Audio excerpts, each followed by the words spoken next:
dangerous hurricane, maximum sustained winds of around 110 miles per hour, moving quickly still west-northwestward at about 18 miles per hour across the northwestern Caribbean Sea. This is the radar that we're looking at from Grand Cayman, and you can see the eye still very well defined in the radar imagery as Beryl pulls away from the Cayman Islands. The good news for those folks is that the hurricane warnings have been discontinued for the Caymans. Could still see some gusty winds and heavy rainfall in these showers as they pass through in the outer bands to the east of Beryl's center as the storm moves quickly to the west-northwest away from those islands.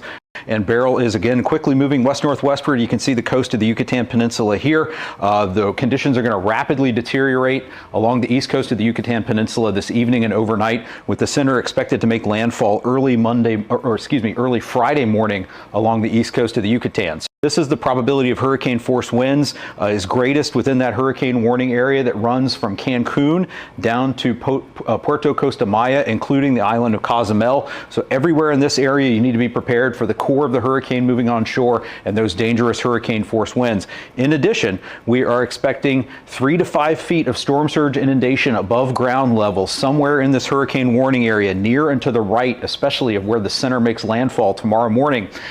But the waters are going to start to rise ahead of the landfall because Beryl has generated this very large wave field that's racing out ahead of the hurricane, and those large breaking waves are going to start to reach the coast. After landfall, Beryl is going to weaken. We are still expecting it to be a strong tropical storm as it moves across the Yucatan Peninsula during the day on Friday and moving out into the Gulf of Mexico Friday evening. We have tropical storm warnings in effect from Cancun all the way around the north coast of the Yucatan Peninsula to Campeche, and here is the chance of tropical storm force winds very high within that area. So we are expecting 4 to 6 inches of rainfall widespread across portions of the Yucatan state, Quintana Roo, even down into northern portions of Belize. We could get some heavy rainfall, but we're expecting isolated amounts as high as 10 inches in portions of the Yucatan, basically just south of Cozumel and Cancun area. So the combination of that rainfall and the storm surge in coastal areas could create some very serious flooding. So again, you're going to want to be in your safe place by nightfall tonight and shelter in place in that hurricane warning area along the east coast of the Yucatan overnight tonight and into Friday, through much of the day Friday before Beryl moves out into the Gulf of Mexico Friday evening. Hurricane is expected to weaken to a tropical storm over land, but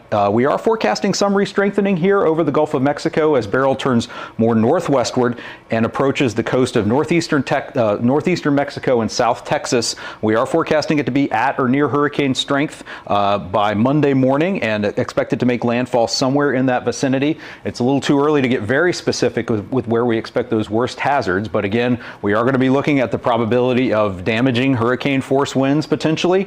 Certainly tropical storm force winds will be likely along some portions of the coast from northeastern Mexico to South Texas. The most likely time of arrival of those winds will be sometime during the day on Sunday or into Sunday evening.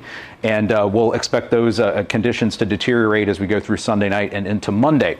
There are some indications that Beryl could slow down as it nears the coast or even after it makes landfall.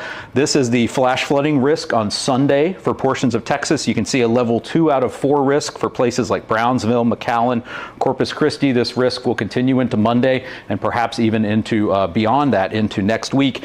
I do want to mention also the danger of rip currents that's going to expand across much of the coast of the Gulf of Mexico as the wave field with Beryl that was generated in the Caribbean moves into the Gulf, starts to reach the Gulf Coast beaches as we go through this holiday weekend here in the United States.